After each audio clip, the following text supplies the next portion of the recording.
I just want to welcome you, and I want to say you're all brave people.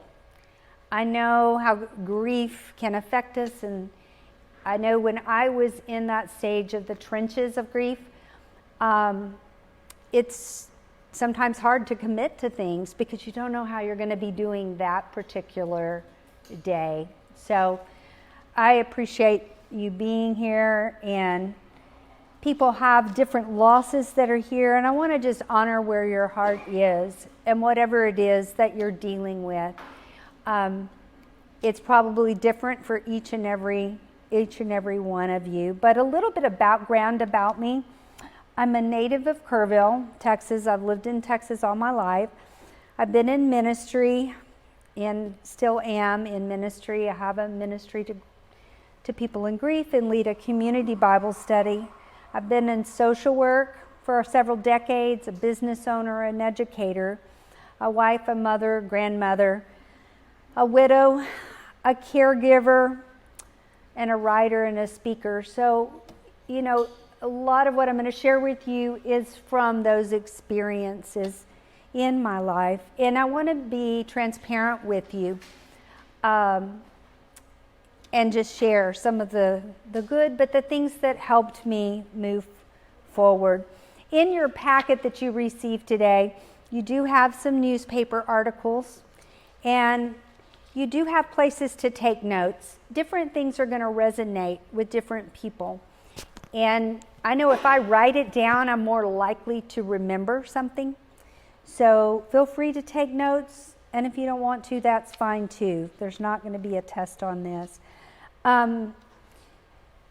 There's questions back there for processing, and these questions are designed to just help you think and help you reflect and help you move forward. Each one of you should have gotten a copy of the book. I'm happy to sign those at the end and happy to pray with anybody. And then my cards are back there. My contact information is back there. And I do minister to people, and I'm happy to visit with you on the phone or meet with you and just help you in that way. So grief and sudden change are going to be a part of life here on earth. They just are. It's a part of a fallen world that we live in, and yet grief is not anything anybody signs up for. Nobody signs up for grief. It hits at your door, it comes barging in, you're trying to figure out where to go, what to do next in your life, and it's often unannounced. Sometimes we know it could be coming, and sometimes we don't. But what I can tell you is when it's embraced, it can be one of your best teachers. And that's what I have seen in my life. No, I wouldn't have signed up for grief, but when we process it and we don't run from it, it really can be one of your best teachers. And it makes a big difference in your life, how you process. Many people don't want to talk about it. They think if they just don't talk about it, then maybe it really didn't happen. And I know I grew up in a family, I had a good family, but one of the things my sweet dad used to say was, "Suck it up, be tough, you're a Jones." And so I was taught to just stuff all my emotions as a child. And even in junior high, I remember coming home, and my friends and I had gone to a different lunch, and we sat at the wrong table, and this group of girls that was their territory, they came up and said, get up and move. And I just looked at them and I said, well, we were here first, we were sitting here, but you can join us. And the girl hit me. And I was like, what in the world? And I went home and told my dad, and he was like, suck it up, be tough, you're a Jones. So that was what I learned growing up, and that worked until I got into my mid-30s. And a series of events happened back to where I could not suck it up and be tough And by that time, my name wasn't Jones. And I began to really learn about grief and the importance of grieving a disappointment, a change, or a loss. So today we're going to talk about it. And I have had numerous losses in my life. And personally, I'm the type of person that I don't want to waste time. So when grief began to show up on my doorstep, one of my prayers was, Lord, I don't want to waste this pain. I don't want to waste it. I want you to work things in me and work things out of me. And life just isn't fair. I know there's so many questions with what is going on in Uvalde. Why Uvalde? Why here? Why now? Why did this happen? Why did it happen to this child and not that child? There's a lot of things that aren't fair in life. They just aren't. But I found a neat scripture this morning. And I am going to share some scriptures with you because part of my testimony is this is who God was when things did not work out the way I wanted or the way I prayed. And I found this scripture in Psalm 34, verse 19, and this is out of the Passion Translation.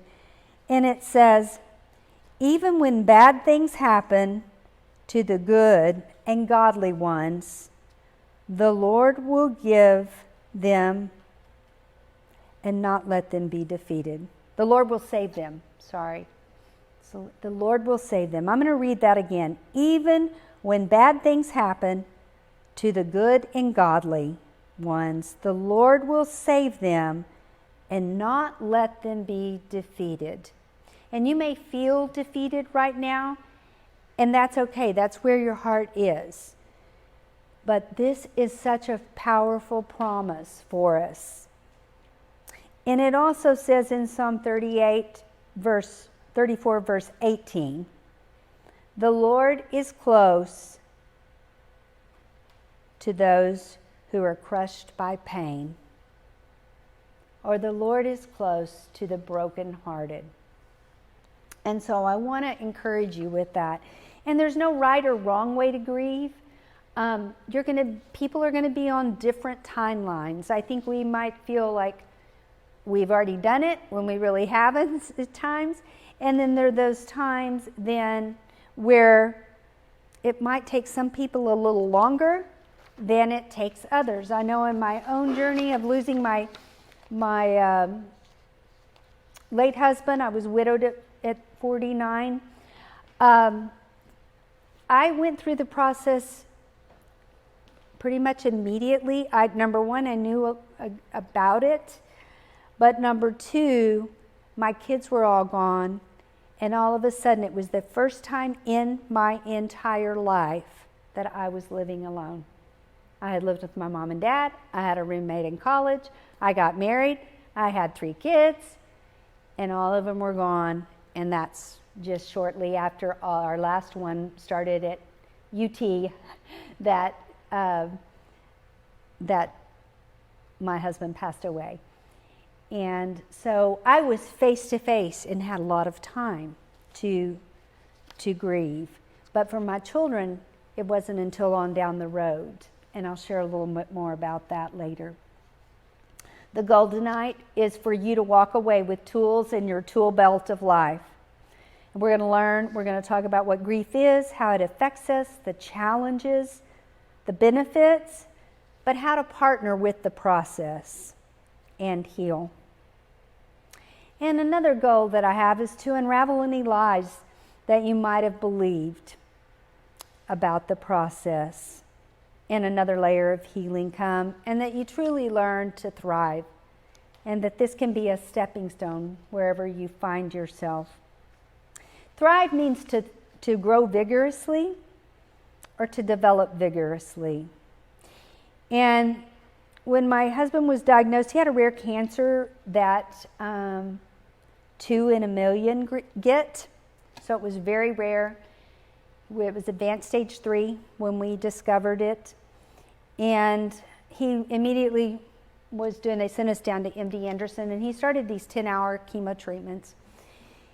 And I'd been in there about 8 hours, and I was like, honey, I need to take a break. I'm going to go walk around the block. And so as I was walking around the block and just thinking about what was happening in my life, and, you know, we were praying, we were believing, and I was just walking around the block, and I said, Lord, you know, I see Joe in a win-win situation.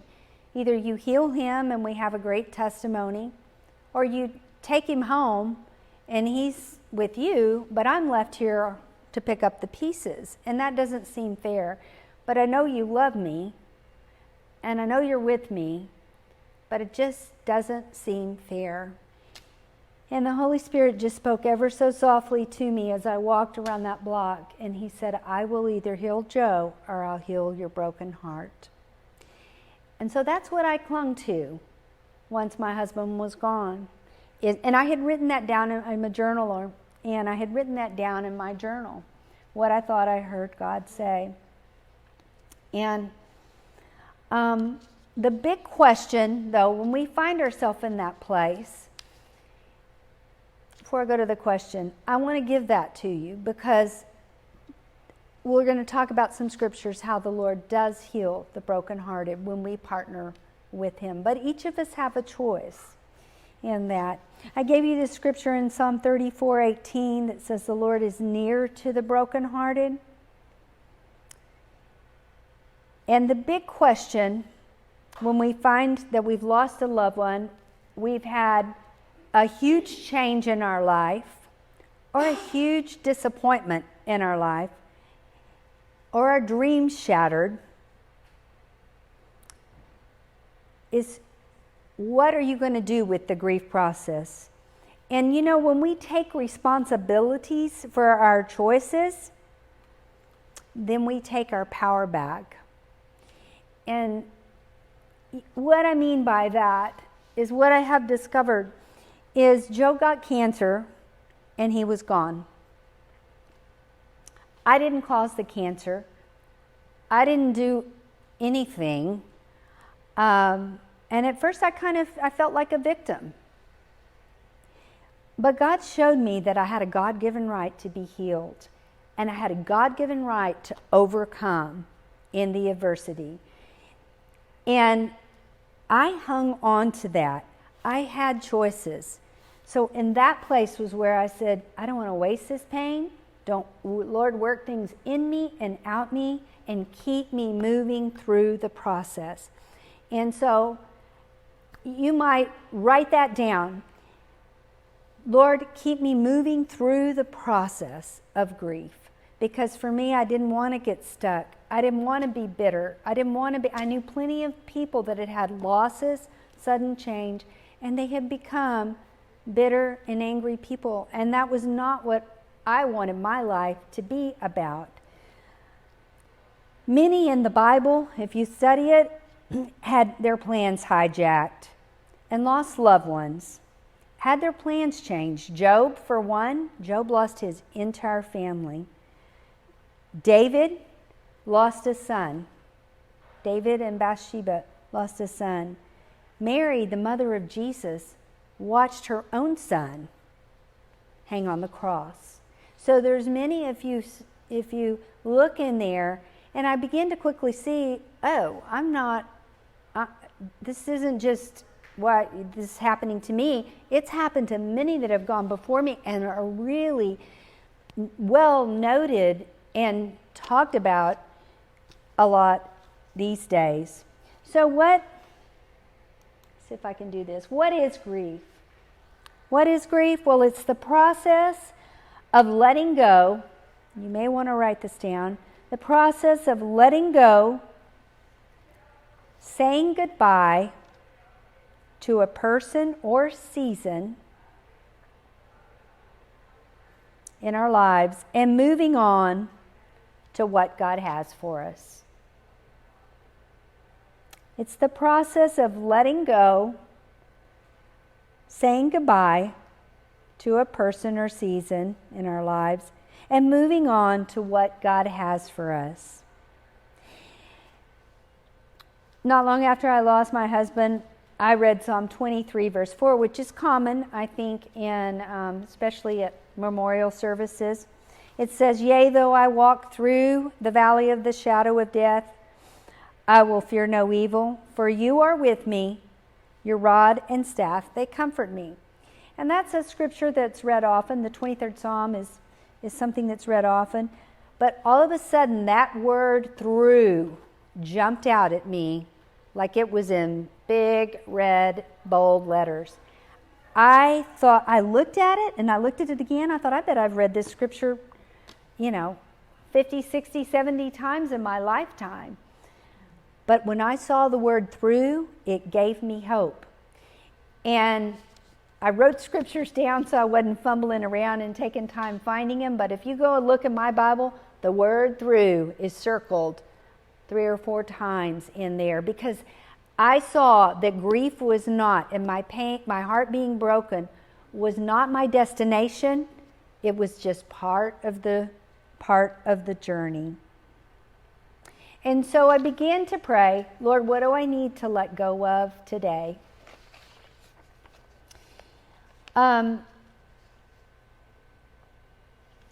Anticipatory grief, and some people don't know what that is. But I want to talk about that now, because anticipatory grief can hit you at all stages in your grieving process. We can grieve sometimes ahead of schedule. My mom was diagnosed actually several years before my late husband with a rare autoimmune disease. And all of a sudden, Mother, as I knew her, being my mom, being the woman you call, and hey Mom, can you help me? Hey Mom, can you babysit? Hey Mom, can you pray? My mom suddenly at 65 got an autoimmune disease that was in her brain. And so Mom, as I knew her, was gone. And all of a sudden, I became the mom, because I had to go to her doctor's appointments, take care of overseeing her caregivers, all of that. And I remember one day, a lady, one of my volunteers, I was director of the Christian Women's Job Corps at that time, and she walked in, she said, "Kathleen, how are you doing?" And I said, "I'm not really doing well." I said, "I was just sitting here thinking, I don't know that my heart can take it. It's already so torn watching my mother slowly slip away and suffer, that when she's really gone, I was just like, how on earth would I handle that?" And the lady looked at me and she said, "Kathleen, take heart, because you're grieving in installments." And she said, "You're already grieving. You're already letting go now. And it doesn't mean you're not going to cry when your mom is gone." But I did see that, and it was true once I lost Mom. But you can be experiencing anticipatory grief when it's coming up maybe on the anniversary of when your child was born, the anniversary of when they died, the anniversary, for us here in Uvalde. I know that the month or so prior to May 24th next year is going to be a tough year for our community, because there's going to be anticipatory grief. Now, people aren't going to wake up one day and say, "Okay, I'm going to have anticipatory grief," but your heart knows. Your heart knows. You may not cognitively be thinking about it, but even as you approach those special times, a birthday, an anniversary, it's in your subconscious.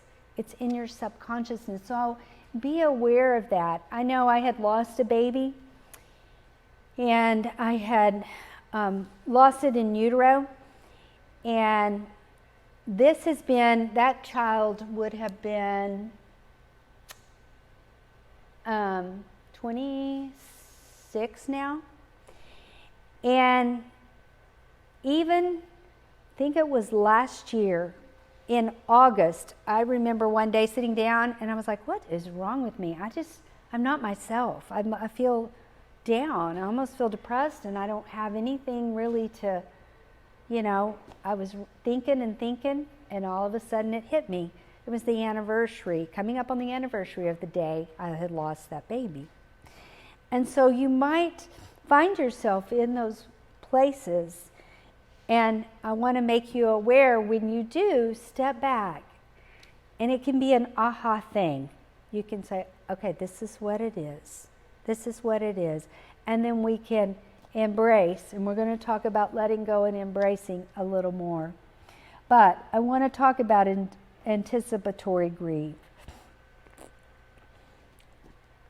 The one thing, when my mom got sick, I remember talking to a man that was a pastor, good friend of my parents, and I was talking to him. I said, I don't understand why my mom, why me, why now? I just had stepped into full-time ministry.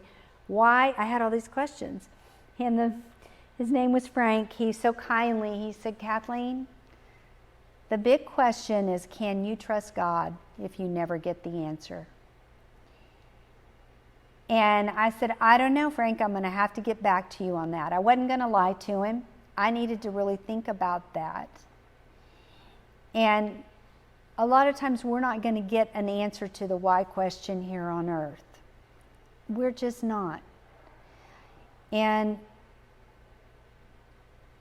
that can be sometimes hard. But what I began to pray, like I said, was, Lord, what? The why question can keep you stuck. It can. Why did this happen to Uvalde? Why did it happen to children? Why, all of those things. And when we focus on that, it can keep us stuck. That was my mom and my daughter. And so let's talk about the types of grief. The obvious, someone dies, our spouse, our parent, our child, our grandparent, a friend.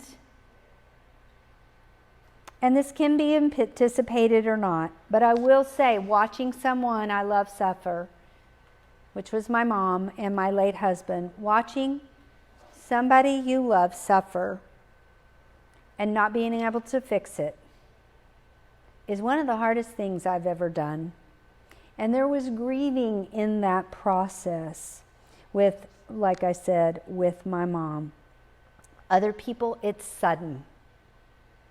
Other people, it's sudden. And you have no time to prepare. It's like one phone call can change your life. And that's hard too, because it's so abrupt.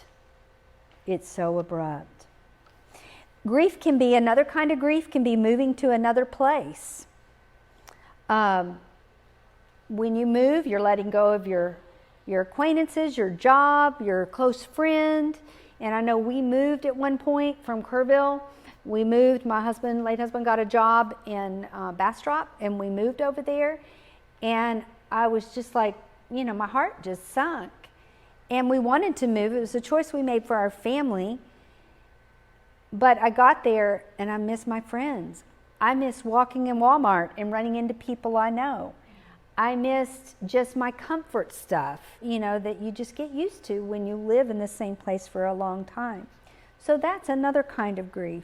When your kids leave home, that can be a grief. I know with my children, as they were leaving, like their senior year in school, I seemed to, cry at the last volleyball game and cry at the last tennis tournament and those things, because it was the end of a season that I had enjoyed. And actually, when the kids actually went to college, I cried that day, but I had really kind of done some of the grieving as I went along. So that can be something, a major change or season in our lives. Selling a business. When I sold my business, I had done that for a long time. It was part of my identity, and I was a gymnastics coach. I owned my own business, and when I sold it, it was a switch. Even though I chose to sell it in order to spend more time with my own children, it was a major change, and a grief came. Uvalde has forever been changed by May 24th. It's a grief to many people, and my husband grew up here. This has been his hometown. And,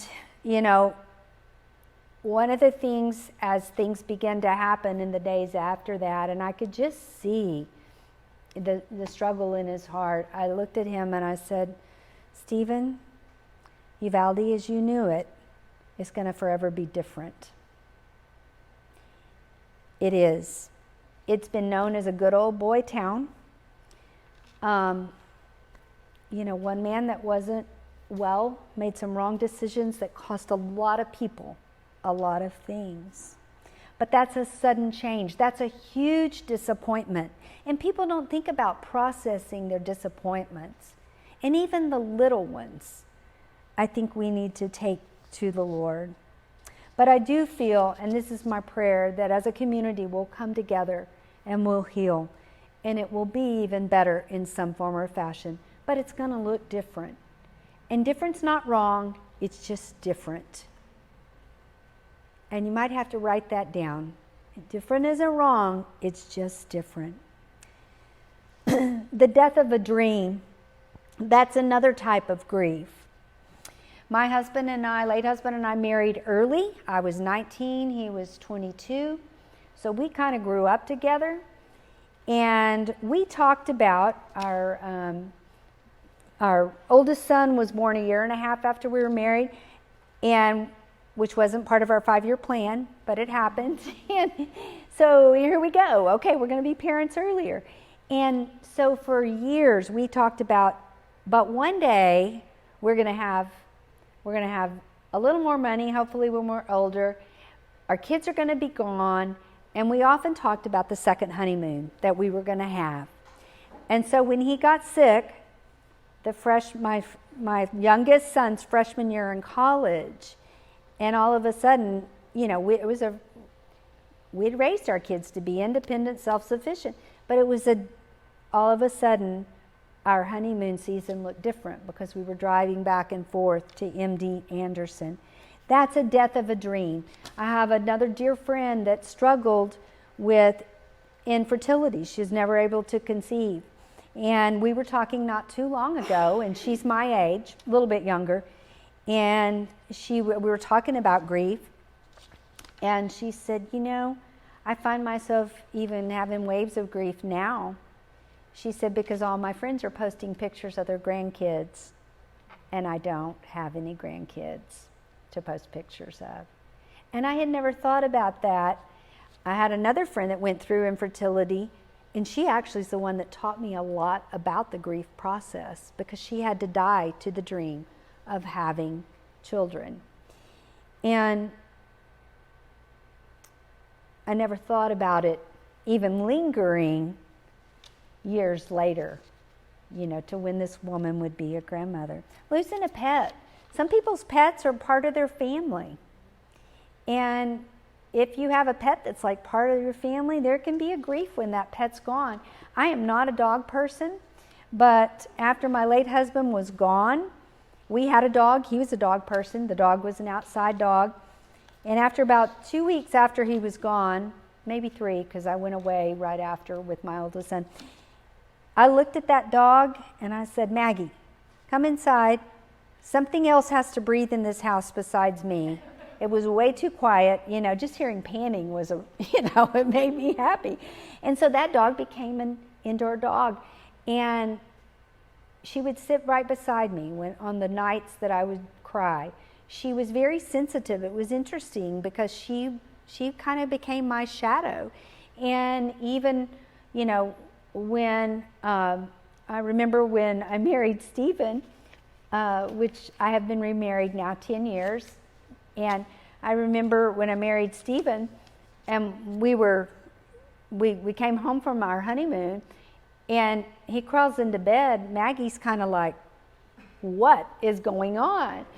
She stayed in the room. She didn't normally sleep with me, but she did that night. She was like on guard. It was funny. So when Maggie died 2 years ago in October, it was a hard loss for me because she had been my little shadow in some of the darkest days of my life. I have 2 grandsons and that have special needs. And I know they are adorable. I do have pictures in case you want to see. But One of them was diagnosed with type 1 diabetes at age 2. And I saw just my daughter and her family struggle because all of a sudden life suddenly changed. They hadn't signed up for that. All of a sudden there was, just a whole lot of changes. And it was a grief because in her mind she was thinking, even though she does, and Truett's happy and he does all sorts of things now, but it's a whole lot to manage on a different level. It changed them in different ways. And then my other grandson has Down syndrome, and we didn't know about it till he got here. And it was an adjustment because, as a parent, my daughter-in-law described it. She said it's like we dreamed of the child we were going to have. And so they had to grieve the child that they thought they were going to have, but have gone on, of course, to love and embrace. And none of us would trade our little Grant for anything because he's so adorable. But that can be. You can have a death of a dream. Another kind of grief is a loss of a job or a loss of vocation or a loss of your financial security. And then in my years in social work, as I talked about grief, I saw people that had been, many of the women I had worked with, they were raped or molested. And all of a sudden, for the first time in their life, I saw the same symptoms, grief symptoms in them, because something valuable was taken from them. Something valuable was taken from them. But as they embraced that, there began to be healing. Or a marriage falls apart. Or a divorce. Or a friendship. Have you ever had a friendship fall apart? All of a sudden there's a blow up or something happens. I mean, I saw friends separated with COVID. Different points of views. And people, there were friendships lost. And those things, I think, are just different kinds of grief that people don't think about. They just don't think about. And so maybe this has triggered some things that you're like, maybe I ought to go back and process that and think about this. So what are the stages of grief? There are different books with different stages. I'm going to just keep it real simple for you. But there's that denial, the shock. We know it's happened or it will happen, but we just don't want to deal with it because it isn't time. And I think the first 6 weeks after a loss, that water's hot. The first 6 weeks, there's almost like a cushion around you. I know there was for me. And after about 6 weeks, 8 weeks, all of a sudden, there was just more of a embracing. And I think in some ways this is God's provision. He just surrounds us in a way, and we're going through the motions. When my husband passed away, there were so many things I was having to deal with. And then even right after he was gone, things I was having to deal with. But then a couple of months down the road, there was just really more of a real embracing. Yeah, I cried every day, but there was more of a reality that began to set in. But I think what I have run into, I was talking to a widow that I knew in Kerrville not too long ago, and I said, I'm so sorry I wasn't able to make your husband's service. I was out of town, and I said, tell me about the service. And she's like, I don't want to talk about it. I don't want to talk about him. And so I was like, okay. And what that let me know, and I wanted to honor her heart exactly where it was, but she is really struggling with some denial of what happened. And she went on in the conversation to say, I've gotten so many cards, I haven't opened a one envelope. She didn't want to deal with having to embrace the pain of that. And I mentioned something. I said, well, I don't have a book with me, but I'll get you one of my books. And she said, that's when she told me about the cards. She said, I've got so many, and that's okay. That's where her heart was. That's where they've been married a long time. And then there's the anger stage. And that doesn't mean you're not going to go in and out of all of these. There's the anger, the frustration, the blaming, the questioning, mad at the world or mad at the person for leaving you, mad the situation happened, and mad that you have to deal with it. And then sometimes we can be mad at ourselves. If I had only done this, if I had only done that, if I had only, we can be mad at ourselves. I remember one night, I was on the phone. Oh goodness, that went the wrong way. I had gotten off the phone. I'd had a 2-hour conversation, and my husband handled all the finances and that. But I was having to do stuff he normally did. He was an investment officer, banker, and I was having to do stuff that he normally handled. And I'd had a 2-hour conversation after work trying to figure out what to do with stuff. I felt way over my head.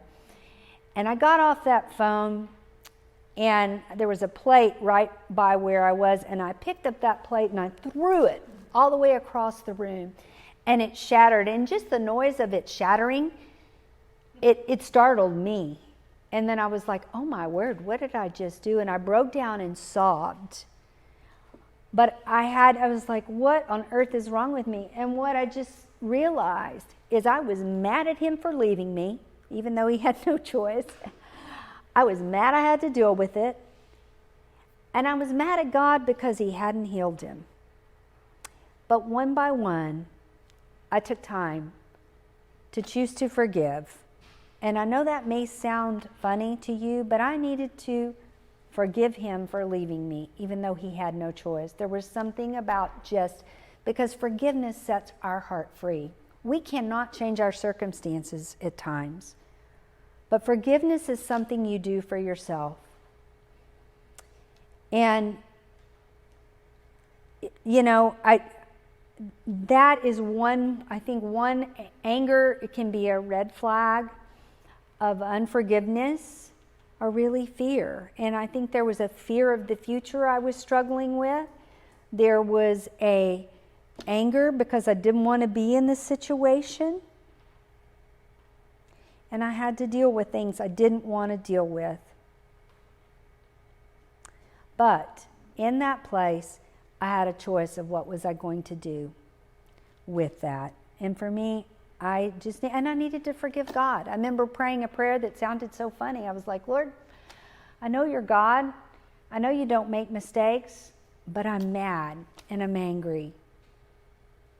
But I choose to forgive you. Not that God needed my forgiveness, but my heart needed that to be set free. So what are some feelings and behaviors of someone grieving? This was our family.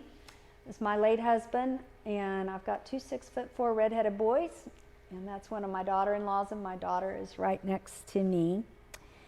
But what are some of the feelings of someone? And I think this is important to understand because you may be around people going forward, but also and you may be able to identify some of the stages of grief or the feelings of grief, or say that person must really be grieving and struggling right now. But also to understand yourself. But some of the feelings and behaviors of grieving people are sadness, sorrow, anger, guilt, confusion, forgetfulness.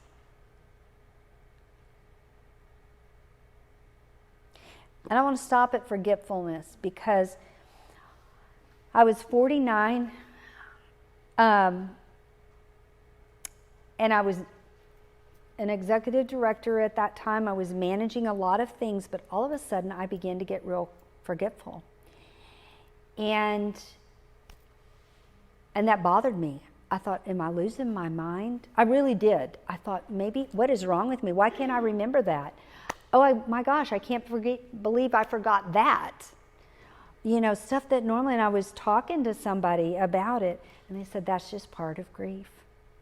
Because your heart is distracted, in a sense, or your mind is distracted. Your subconsciousness distracts that. Don't ask me to explain the mechanics of it, but it is a part. And the more I began to talk to other people about the grief process, I found that. But confusion, forgetfulness, things we can normally handle, we cannot. And thirst. Do you know there's several scriptures in the Bible that talk about how David said his bones ached, his bones groaned, his bones were dry. And I'm telling you, especially when you're coming up on anniversaries or whatever it is that might trigger your grief, thirst is a real symptom. You need to drink more water. It's good for you when you're grieving. But that can be something, and not sleeping well. That's another thing too, or no appetite. But let these things be just an encouragement to you of, hey, I need to take a little bit of me time and deal with some things that are going on in my heart. Let them be a good thing. And a little note to self, I need to embrace a little bit of this versus being oh my word, here we go again. And grief can be like a wave. That's one thing. It's so hard because it can hit you from behind. And just like if you were down on the beach, a wave and you're, looking, enjoying the sun, and you're out there in the waves, and then all of a sudden a big one that you didn't see coming hits you and knocks you down. You're going under the water. You're kind of gasping for breath. The undertow is pulling you under. And grief very much reminds me of just waves that hit. And one day you can be just fine, but then the other day you're all upset again. There could be days that as things went on, but even down the road, I remember Joe was gone in October, and I remember January rolled around, and we had always gotten together with certain friends. We'd always gotten together with friends to do something, and they were going dancing, and so they didn't invite me that year because I didn't have a dance partner. And all of a sudden, a great big wave of grief hit me. I didn't choose for him to go, but he did, but it changed my life. Do you see the correlation? And all of you are in different places, but that wave can hit, and oftentimes it feels like we're not making progress, and can make it. I remember feeling like, oh my word, I'm not getting anywhere. And I so desperately wanted to go forward. But when that wave tumbles you, process it, get back up, and keep on in the journey. But don't be discouraged. Don't feel like you're not making progress. One of the things that I tell widows when I work with them, and we're getting through that first year, when we get to the first year, I tell them, I don't really want to tell you this, but I'm going to because I care for your heart. That second year can be harder. And they look at me. In fact, one friend later confessed, she's like, I was really upset with you for telling me that. But she knew I loved her. And she said, but I'm so glad you did because you were so right. And I would have thought that whole year that I went through the first this, the first that, the first this, that I would have felt like it was all for nothing. But what happens is people around you think once you get through the first year, you should be over it all. Well, you don't get over, for me, you don't get over a 33-year relationship in a year, if it's a good one and meaningful one. And I want to tell you this, grief is the price of love. Grief, and that's worth writing down, grief is the price of love. And in my journey, as people would come up, and some days they could ask, we could talk about it. It was not that big of a deal. And then another time, that wave could hit. But I got very comfortable at saying if I began to cry, because usually other people would get more uncomfortable with my tears or anybody else's tears. People are uncomfortable. They don't know what to do. They can't fix it. But I got to where I would just look at them and say, you did nothing wrong. I've had a great loss, and I have something to cry about. And I think oftentimes we can discount our own grief. But you can say that just to make, if the wave hits you in the grocery store, whatever happens in that, just be honest with people. It's not their fault that you're crying. They didn't do it. They just touched a place that's sore. I had a little cyst taken off of my back, and so it's still very tender.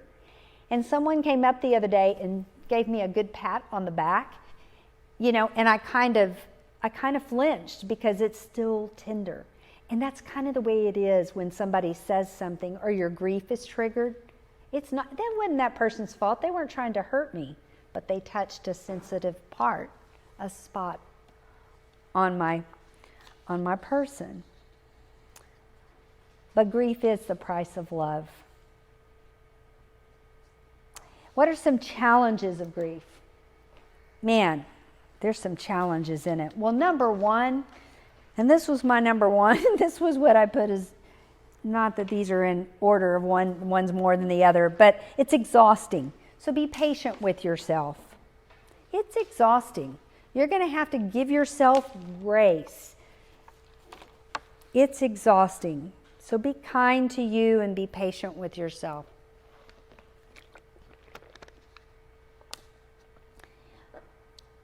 Number two, people that have not been through it will probably not understand you, and they can judge you. That's a challenge. When you don't feel understood by people around you, if they haven't been through it, they just don't know. And they can make a wrong assumption about how you should feel or how you should be doing. And I got to where there'd be times I had no words, because if I said words, they would not be nice. And I remember being one day in church and someone said something that was just so wrong. And I just smiled and walked away, and I just had to say, Father, forgive them, for they know not what they do. This was a younger person. She had not experienced any grief. She did not know, but later on down the road, you know what? She did experience a grief and had several miscarriages, but I was able to pray with her and love her. But if I had held that bitterness and unforgiveness because she said something that she just didn't know, and sometimes people can be so insensitive, but forgiveness is going to be your best friend. And many times people don't know what to say or do, so they do nothing, and that hurts even more. They may not ask, how is your heart today? Or how are you feeling? Or they just pretend it didn't happen. And sometimes that can hurt even more. And they can say crazy things. I remember losing the baby I lost. I remember a lady coming up to me and saying, well, you've got 3 kids, and you can still have another baby. Well, I wanted the baby I lost. I didn't just want another baby. My 3 kids didn't replace the one that I lost. My mama heart had already engaged once I knew I was pregnant, which was a shock because we had tried for 6 years and nothing had happened. And then all of a sudden, when my oldest son was a junior in high school, I'm pregnant, And so, there was that insensitivity from people. And then I would have other people say, because I was a young widow, well, you're young, you can find another man. At that point, I didn't want another man. I wanted the one I lost. I eventually got to where, okay, I think I'm ready to move on. and was fortunate to have found another good man. But those kinds of things can hurt. And grief is emotional pain. And just like physical pain takes time to heal, emotional pain takes time too. And I've had several surgeries in my life. I've had a foot surgery. I've had surgery on my finger, and those procedures did not take long, 30 minutes, an hour to fix. But the healing process took a while. It took my finger a long time to heal. I had to wear a brace. It took, when I went back for my 1 month post-op, he said, now, it's going to be at least 6 months before you're going to be. I was like, 6 months? To me, I didn't think it was that big of a deal, but that was part of the healing process. And it's that same thing with emotional pain. We sometimes want to rush the healing, and that's not a good thing. And another challenge of grief is when it hits, it can trigger anxiety. I had a friend call, and she said, Kathleen, she said, you know me well. She's one of these get-to-the-point girls. I said, yes, I do. And she said, I don't know what's wrong with me. And I said, okay. She said, you know I'm not a fear-based person. I said, yeah, I wouldn't think you are. I've never seen you in that. We'd been friends for decades. And she said, but something is wrong with me. I feel so anxious all the time. Would you go check? I think there's somebody that's coming late. I want them to know where they're supposed to go. Thank you. And she said, I'm so anxious. And I listened to her just tell me several scenarios that had happened and about her anxiety. And it was not like her. It was out of character. It was very out of character for her.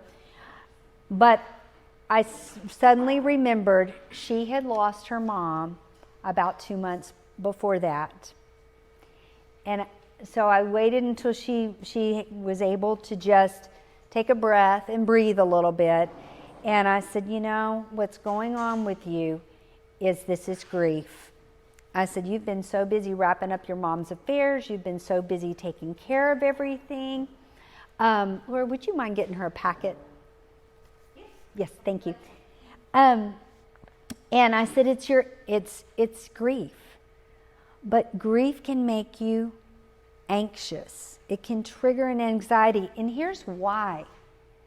Because when there is a sudden change, when like what has happened here in Uvalde, when there's a sudden loss, when we lose someone, we are really face to face with, we don't have control over anything in life. There are just some things we're not going to be able to control in our life. And so if you're struggling with anxiety, it's a real part of grief. And yet, there is hope. Do you know the Bible? It's 360 something times it says, do not fear, do not be afraid. And I think the Lord gave us one for every day of the year because He knows some things we face are scary. But when you're going through grief and you may be dealing with some more anxiety, I do have a podcast, which is a huge part of my testimony about freedom from fear. I had a lot of fears. I can't go into it now, but I'm happy to send it to you if you request it, or you can go to my podcast, which is Kathleen Maxwell-Rambie on Apple, or KathleenMaxwell-Rambie.podbean.com. And there's cards. It's on my cards. And how to access the podcast.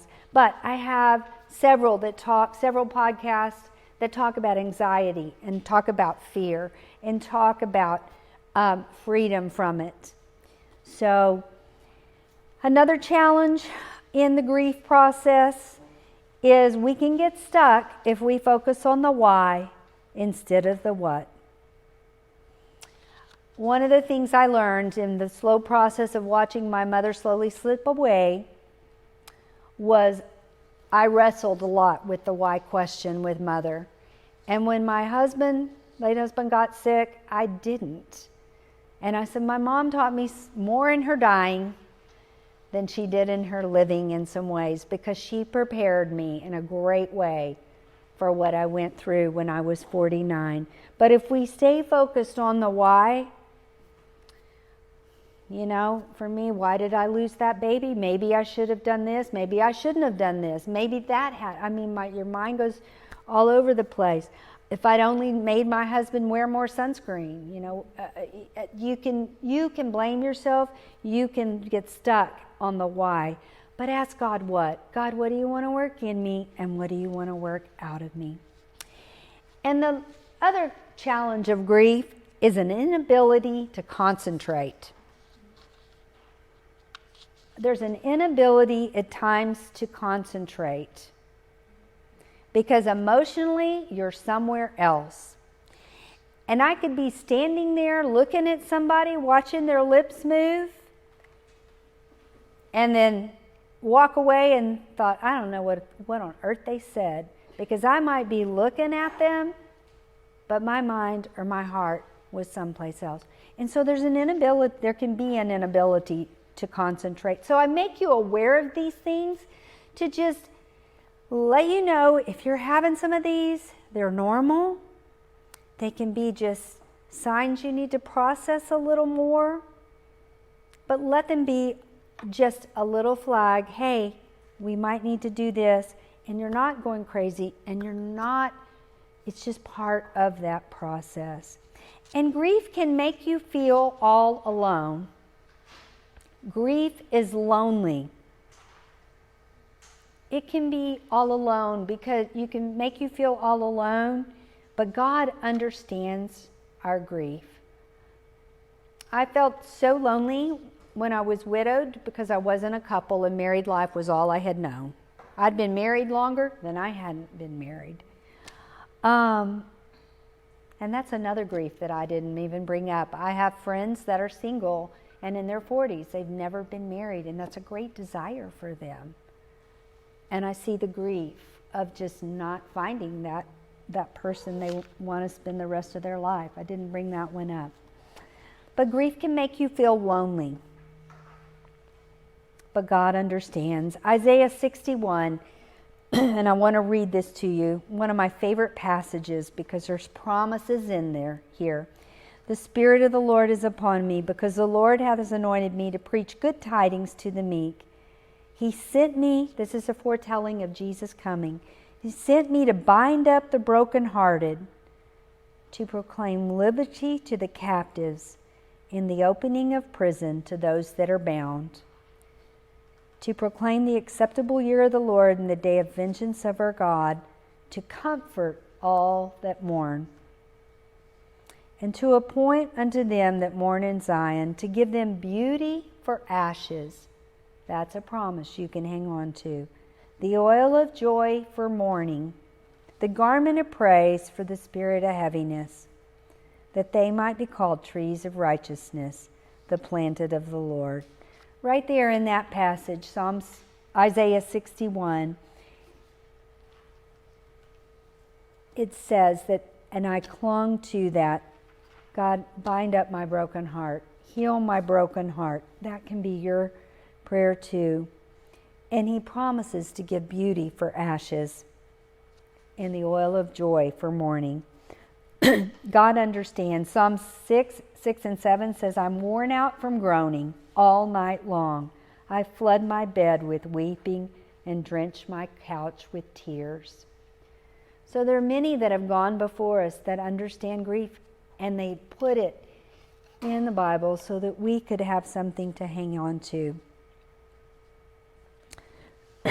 And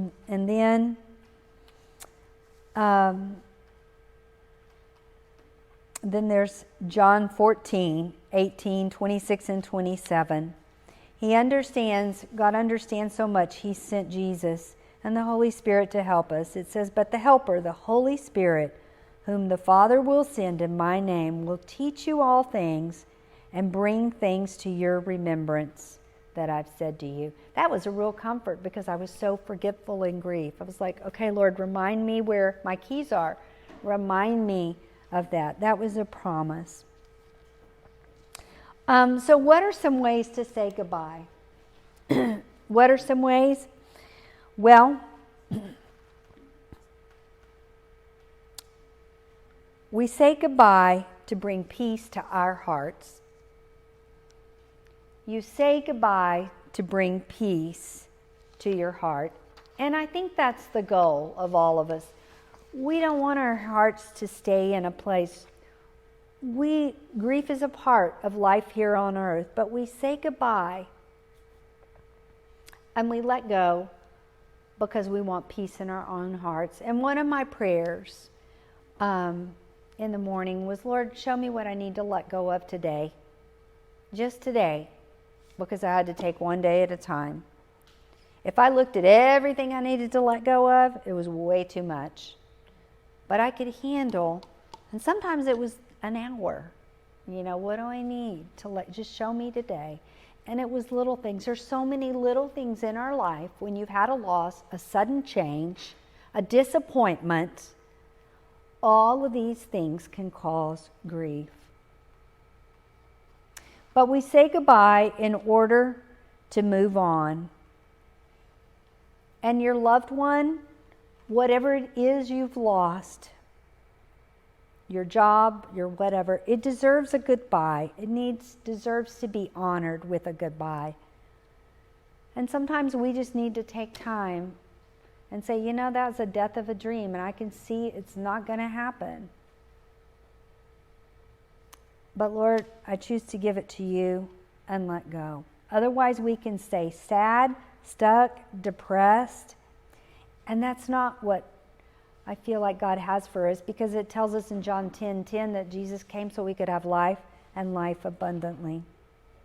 Embracing the pain doesn't sound fun, but it's how we grow and how we process. And crying and pouring out your heart is one of the ways you can let go. I remember taking a day and just going and sitting by the river and journaling. And I had kind of made a list. And I thought, I need to let go of this. I can't today. I'm just not ready. And that's okay. That's okay. I just wasn't ready at that point. And you can even pray, Lord, make me ready. But I needed some time where I could pour out my heart uninterrupted by myself, let it out. And I did that different ways. In some ways, I remember sitting on that riverbank and just saying goodbye. Okay, I say goodbye to this. Other times, I wrote a letter to the person, to the season, to the baby I lost. I've still got it in a journal. One day I sat down and wrote a letter to that baby. These were my dreams for you. I miss being pregnant with you. I miss, right now you would be, so many months. I don't remember the exact time at this point. But writing a letter can be a way of letting go and processing our pain. I remember my grandfather was one of the first griefs in my life. I was a woman in my 20s when he died. And one day I was standing in my pantry and I was just eating. I was just eating potato chips or something that I wouldn't normally do. And all of a sudden I stopped and I thought, what is wrong with me? My kids had gone to school. I'd just taken the last one, or the baby, to Mother's Day out. And my others were in school. And I had a day, which was unusual for me, all by myself. And I found myself just eating. You know what I was doing? I was feeding my pain. And I broke down and started crying. And as I sat in the chair and just said, Lord, what is wrong with me? I just felt like it was time to write it. It was the death of my grandfather, and I needed to tell him goodbye. And I needed to just tell him what I loved about him and tell him what I missed about him and what I was going to miss in the future. But writing a letter can be a good way to pour out your heart. And when those memories trigger, sometimes it can just be a verbal thing. I remember the first time, I remember driving to my son's graduation from college, and all of a sudden this wave of grief hit me, because I think, man, his dad should be here. You know, man, this young man needs his dad, and he's not here. And this is something we should be going together to. But I had to let go of that. And I had, at that point, to just say, you know, Lord, I let go of that dream that I had, that we should be sharing this together. And then another way we can grieve our losses is choose to forgive. And it can be the person for dying or the person for leaving you. It could be a spouse that maybe divorced you or was unfaithful.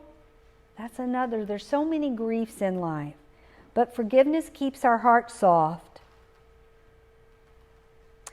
And choosing to forgive and asking God to change our heart became one of my best friends. As I would say, you know, Lord, I don't even feel like forgiving, but your word says to do it. And I want to obey your word. So, Lord, change my heart and give me those feelings. And the Lord, I can tell you, was faithful to do that. And another one of my prayers when I would notice grief is, Lord, this still hurts. Lord, I open my heart and ask you to touch it. Lord, this still hurts. And, you know, that is short and simple. I didn't have to kneel to pray. Sometimes that could be driving down the road. And sometimes that could be, I'd come out of the grocery store and I'd seen a couple holding hands. You know, those little things that could trigger it. And all I would say is, Lord, this still hurts, heal my heart. I would just put my hand on my heart. But these are just some different ways to say goodbye. I'm sure there might be others. But here's the promise that I want to leave with you, or I want to tell you about, is in Isaiah 53, verses 3 through 5. It says, he was despised and rejected by men. This was Jesus, a man of sorrow and familiar with our suffering. And then it says, surely he took up our infirmities and carried our sorrow. Isn't that neat? And I think there's that place of where you can give your sorrow to the Lord and say, Lord, this is too big for me. I need you to carry it. I need you to carry it for me. But you might want to, and this is some other effective things I think to help you let go and say goodbye, is make a list of what you miss about that person. And admit how you feel. Don't stuff your feelings. Don't deny your feelings. They're your feelings. And tell Jesus what you miss and that you need him to carry the sorrow. And you may have to do this numerous times, because what I found in my own life is I could do that, but then I might pick it up again. But there's still those things. Even when I'm with my grandchildren, my grandkids were just here, and there's still those times because we dreamed of grandkids together. And, you know, I have to let go of that dream, because I'm like, oh man, Joe would love to see this. And yet Stephen's the only grandfather my grandkids have. I'm very grateful for him, but Joe and I had those kids together, and I miss sharing those moments with him because they were our kids. But tell God your shattered dream.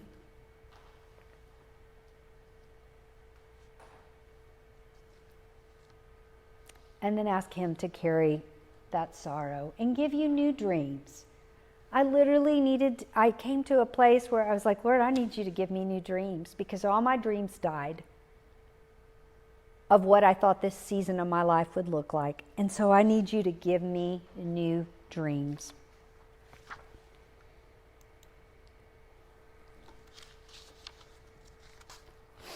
I need you to do that. Some important things to know about grief, and I want to go through these.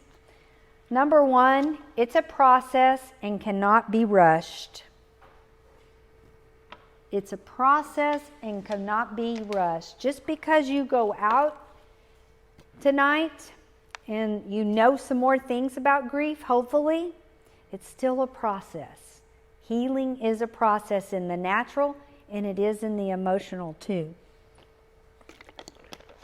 The next one, honor the pain, but don't live in it. I've seen way too many people idolize the grave. They idolize it and they don't move forward in their life. Honor the pain. Your pain deserves to be honored. But we read in Psalm 23, He walks with us through the valley of the shadow of death. It's not our destination. The next thing that is important to know about grief is the greater the love in the relationship, the greater the investment in your life, the process can be longer. My late husband and I had a very integrated life. We did a lot of things together. And I've had numerous widows that have said, we didn't have what you all had. And their grief process looked a little different because they really lived separate lives in some ways. The longer and the greater the relationship, the longer the process can take. I think for some people here with what's gone on in Uvalde, I have only lived here or been a part of this community for 10 years. There are people that their parents grew up here, their grandparents grew up here, they've grown up here. I'm sad with what's happened in this community. And it makes me sad seeing just the town torn apart. But I also know for those that have been lifelong people here, and this is their turf. It's their place. What's happened does need to be embraced because it is going to be different here. So that's the difference. I haven't been a part as long as some of you here.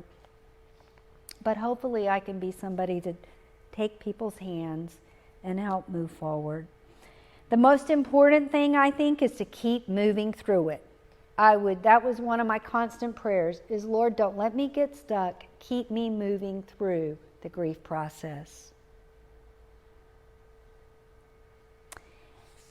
And if we don't deal with grief initially, it will resurface later.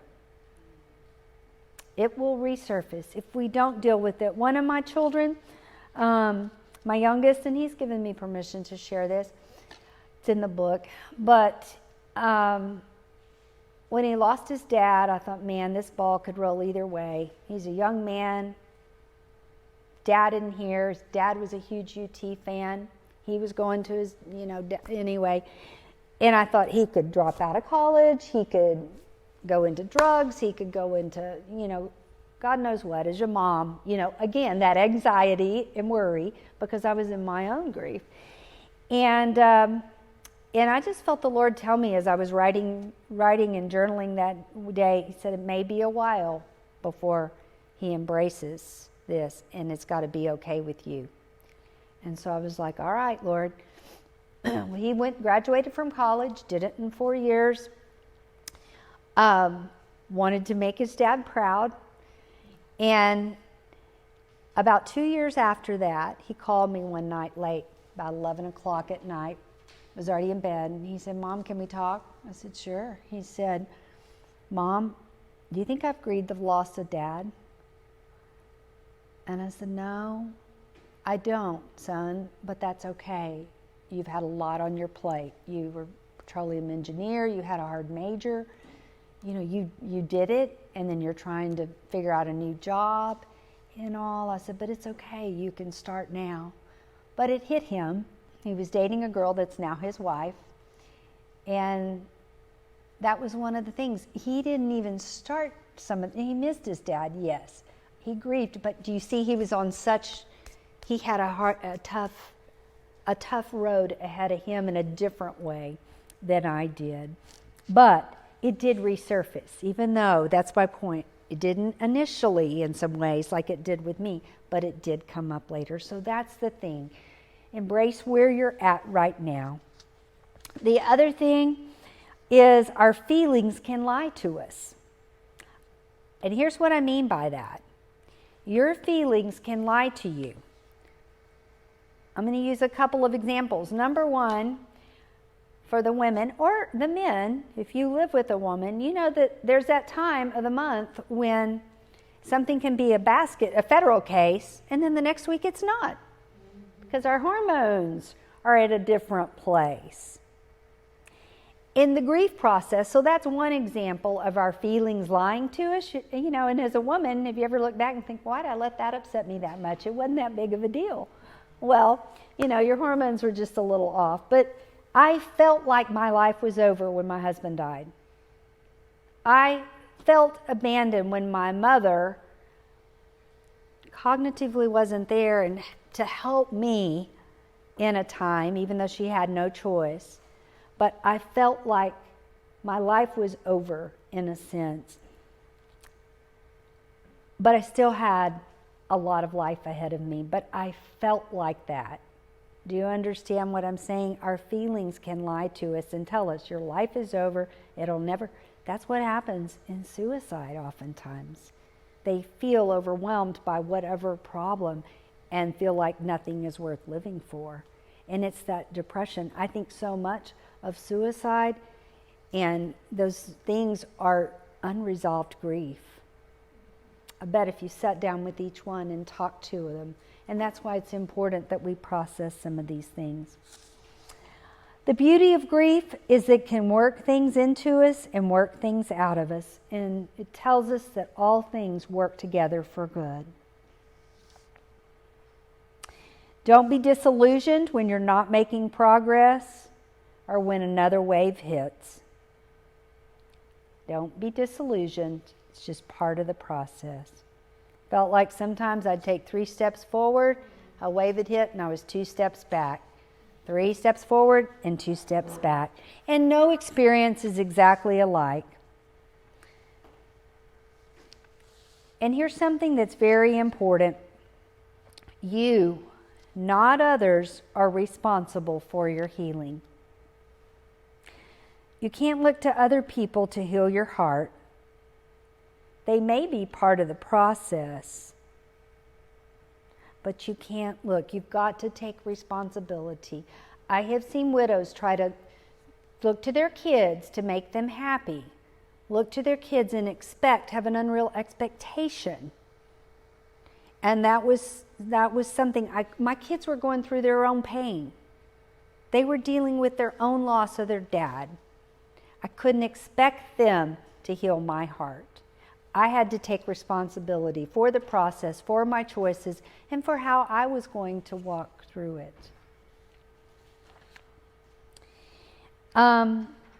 We've already noted that anniversaries can trigger grief, either consciously or unconsciously, and are important.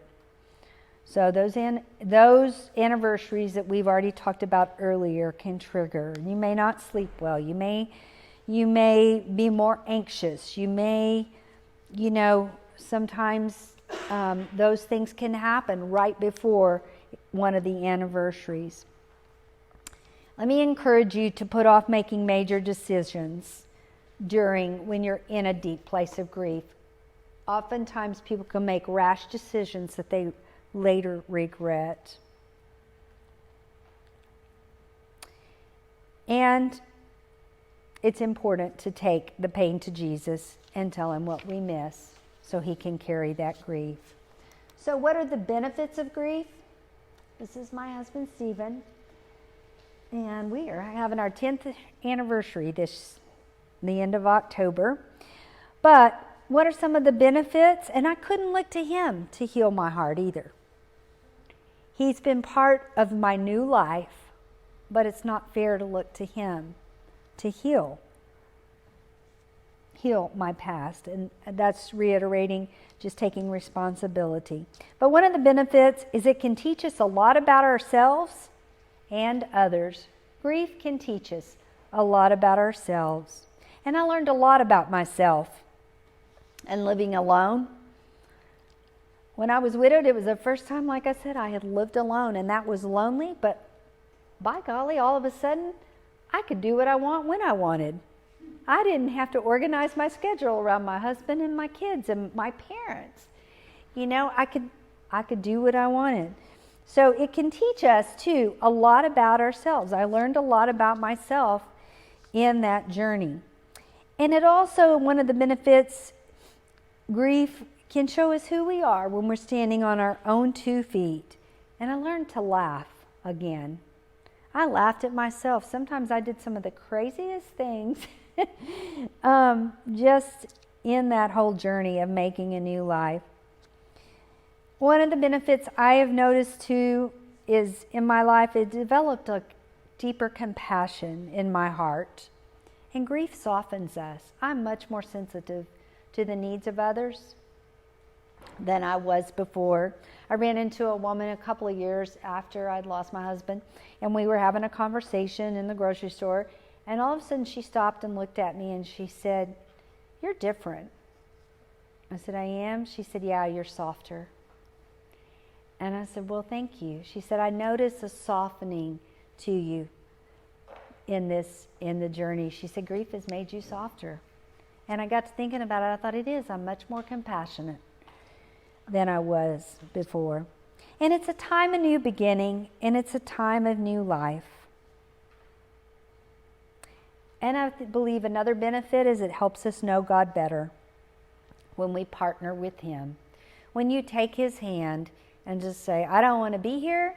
It's not what I signed up for, but I'm here. You said you'd take me through the valley of the shadow of death, of my dreams, the valley of the shadow of death. So let's go. Keep me moving through it." But I know God in a deep way. I have a confidence now I did not have before. I do, because I've been through some tough stuff and I've come out on the other side. So I've grown in confidence, and you can too.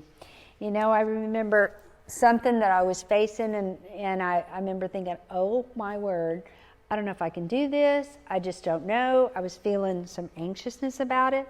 And all of a sudden I stopped and I said, "Kathleen," you know, I had to preach to myself. Is this going to be as bad as watching tumors grow on someone you love? I thought, no. Okay, I can handle it. Okay, I mean, I know that's graphic in a sense, but it's what I had to do as part of moving forward. Okay, so another benefit is, you know, when you frame things around, when you've been through devastation and loss, and you frame it in that aspect of what you've been through, and you see the goodness and faithfulness of God, it changes your perspective. And I remember thinking one day, I was like, okay, what is the worst that can happen to me? Well, okay, the worst that can happen is I could die. I would be with Joe and Jesus, and well, that wouldn't be bad either. And so it gave me a confidence where this something was making me fearful, in a sense. It can be a time of self-discovery. And another benefit is as long as you are breathing, you can start over again. As long as you are breathing, you can start all over again. And you are stronger than you think you are, and you have a God-given right to overcome in this. I have a podcast called Living an Overcoming Life, and that was one of the things God showed me, is I had a God-given right. There's numerous scriptures about overcoming, and He said, you have a God-given right to overcome in this tragedy. And so, you know what? I picked it up and took it. And so what helps and what does not? These are some of my dear friends that that really helped me through that journey, and they were friends for decades before, and my late husband and I were good friends with them, and they welcomed Stephen. I made him go out with us. I would not go out alone with him until he went out with all of us together, because I was just a little guarded. I was like, he said, can I take you out? I said, yeah, with my friends. And they were like my big brothers, you know. And so, what do y'all think? What do y'all think? And they're like, thumbs up, you know, and so the rest is history. But what helps and what does not? Because oftentimes people don't know what to do. People want to talk about what they've lost. So be a good listener. That's helpful. One of the things when I'm working with widows or people that have gone through loss, and we're meeting several times, sometimes I say, what do you need today?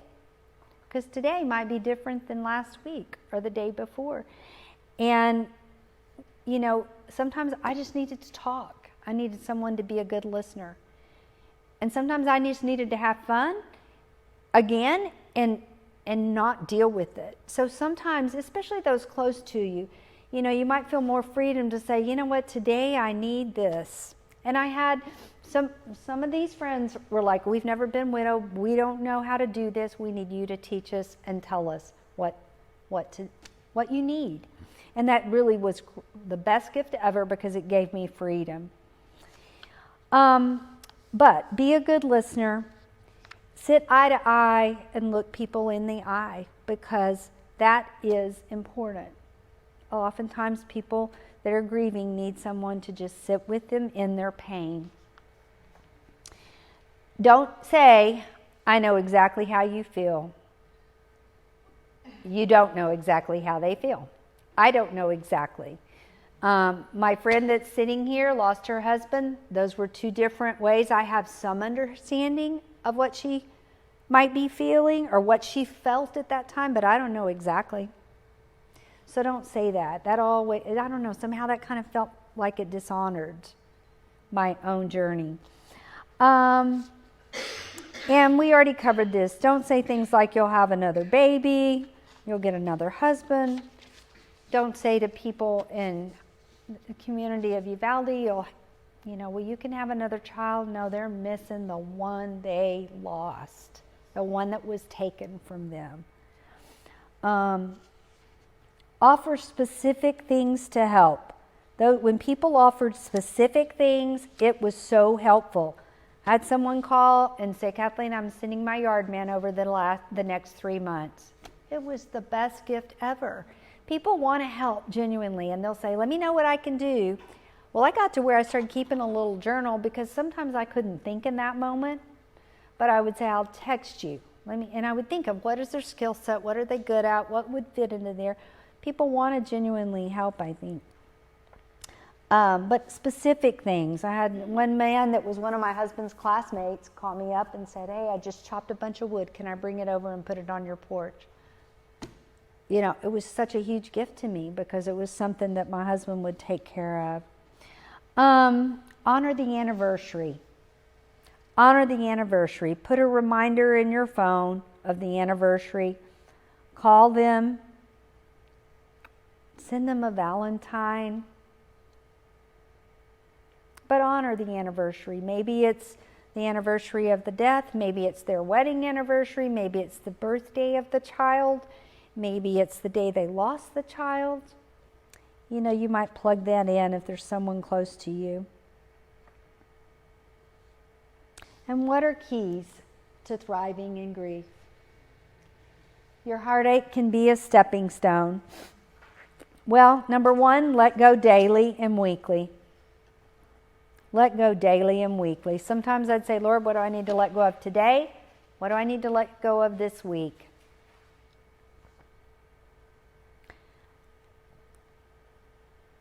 Number two, be patient with yourself. That's a key to thriving. You want to keep moving, you got to be patient with yourself. You want to run ahead, you don't probably have the strength if your heart is in a deep grief. You have to pace yourself. Number three, Let the tears roll. Don't hold them in.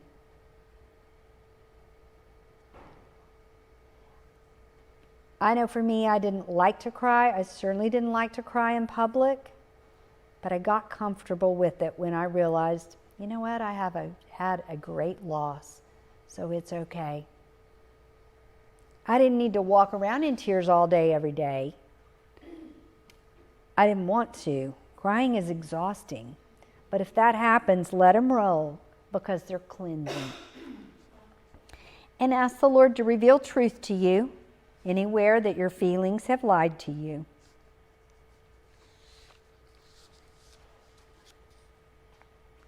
Ask the Lord to reveal truth to you anywhere your feelings have lied to you.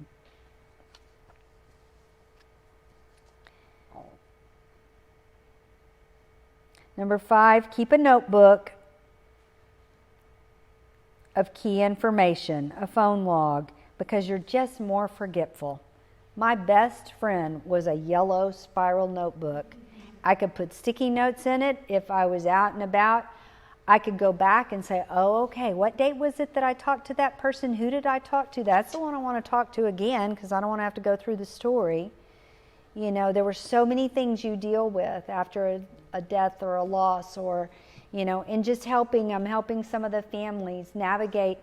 And I do want to say, you know, the Resiliency Center is doing some neat things. There's other organizations that are doing some neat things, but they partnered to sponsor this, just to bring hope and healing to different families.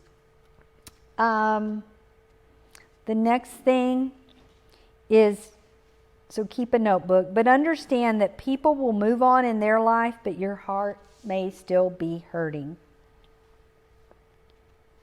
Understand that other people will move on in life, but your heart may still be hurting.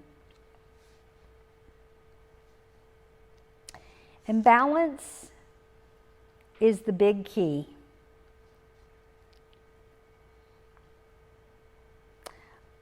It was a very tight, I was talking to someone even today about just, it's a tight rope that I walked. I felt like I had to spend some time letting go and grieving, but I didn't need to spend all day every day doing that. I had to work. I was a single mom with a child in college I was responsible for. I had to work, but it didn't do me any good to pour. I could work 10 and 12-hour days, but that wasn't healthy. I had to keep a balance. I had to deal with some just stuff, death certificates, investments, life adjustments, paying all the bills, you know, cleaning out the house and those kinds of things. But I didn't need to spend all my time doing that. I had to balance. So balance is a big key. And then 2, doing the things that are deposits in your emotional bank. And different personalities need different things. Whatever is a deposit in your emotional bank. For some, it might be, you know, I have a friend that's a good reader, and just to crawl up and have time by herself to read for an hour or 2 is a deposit in her bank. For me, I'm more of a people person, going to lunch with a friend. Those things are deposits in my emotional bank. Keeping a balanced diet and exercise is important. And another important thing is one day at a time. Don't look too far ahead, because it's overwhelming.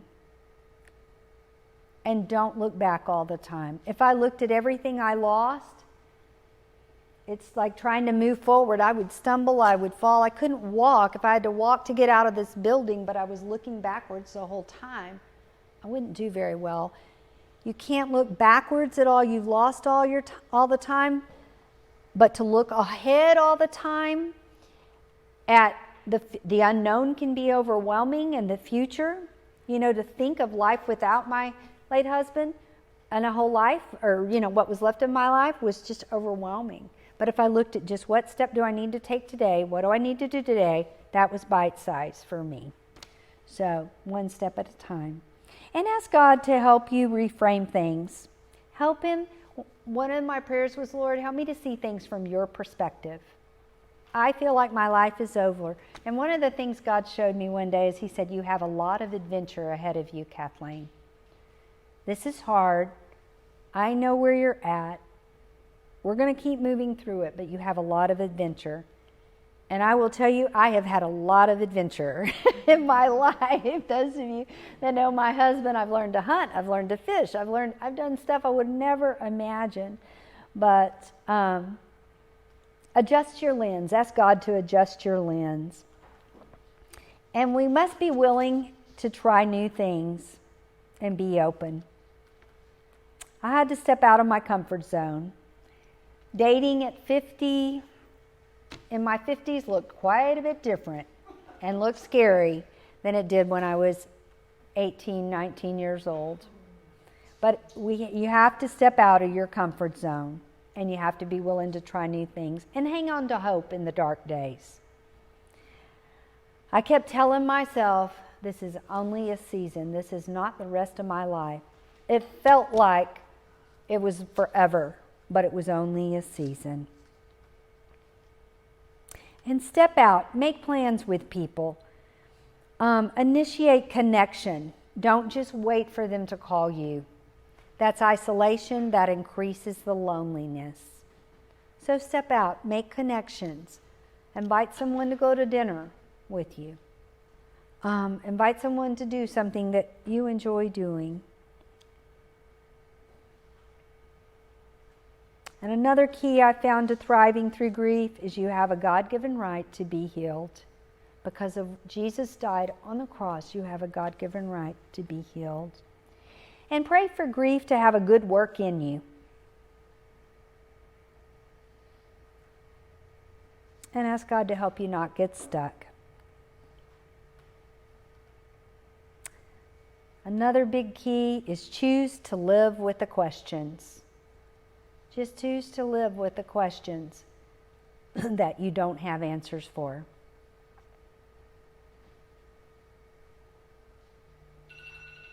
Choose to live with the questions and get help when you need it.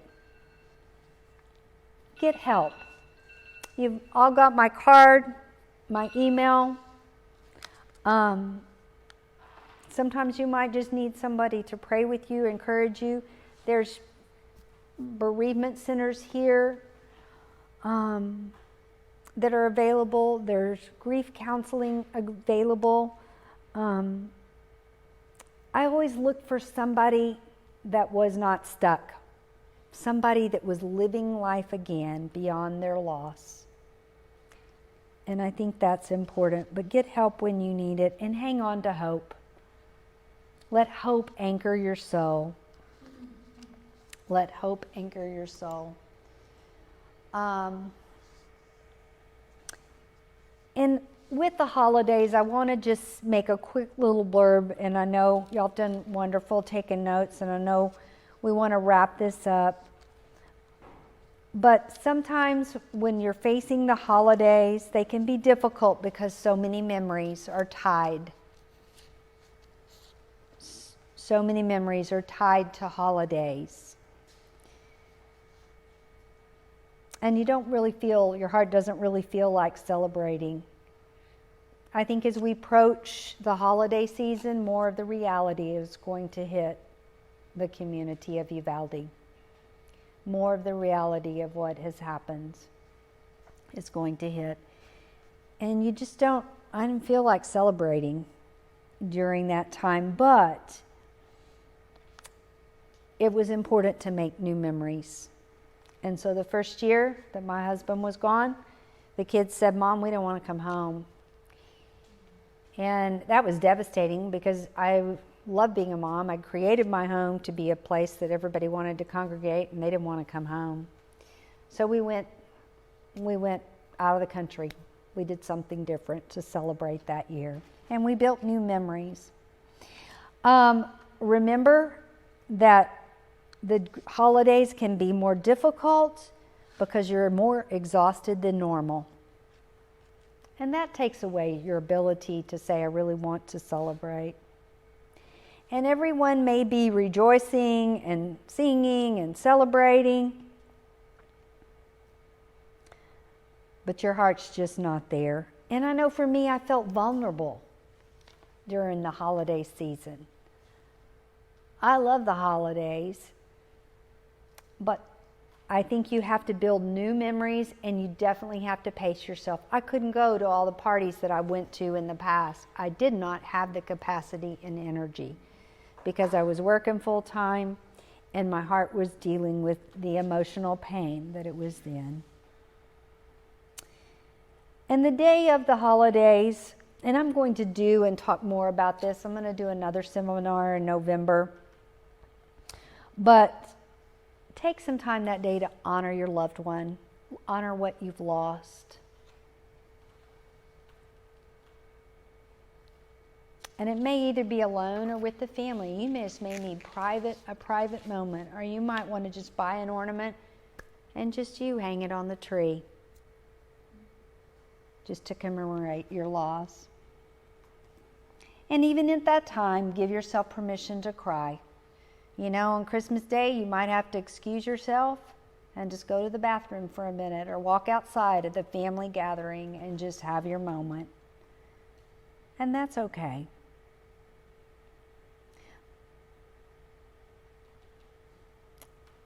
If that happens, use your words and just tell people, I'm okay, I'm just having a moment. I'm just missing.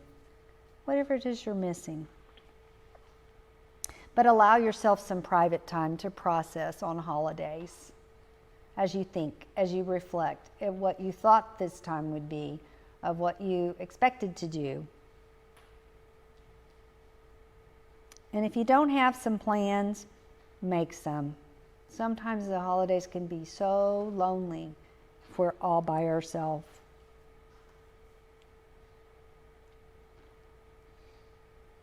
There are many promises that I've written down in the book that are God's promises for us in our grief. I don't have time to go over all of them, but there are many promises that are in God's Word. Psalm 126:5, to those who sow in tears, they'll reap in joy. Another one is, we have already talked about Isaiah, how he binds up the brokenhearted. And 2 Corinthians is one of my favorites, 12:9. My grace is sufficient for you. My power is made perfect in weakness. And you may feel weak. None of us like feeling weak. We just don't, I don't think. But his power is made perfect when we're at our weakest. Psalm 149 says he sustains the fatherless and the widow. That's another promise. There are many in the book, and I just want to close and pray a blessing over you. Lord, I lift up each one listening. I lift up each heart, Lord, that is broken right now. And Lord, I thank you for your promise to bind up the brokenhearted. And I ask that your Holy Spirit come and that people feel the Comforter, the great Comforter. Lord, show each person what they need to do, the next step they need to take. And Lord, remind them of the tools they've gleaned that are in their tool belt to pick them up and take them. And Lord, most important, I ask for each one listening that you keep them moving through the valley of the shadow of death, of the disappointments, of the change, of the loss. I pray for each hurting heart here in Uvalde, the families. Lord, that you would bind up their broken hearts. And I just ask your blessing on each one. In Jesus' name, amen.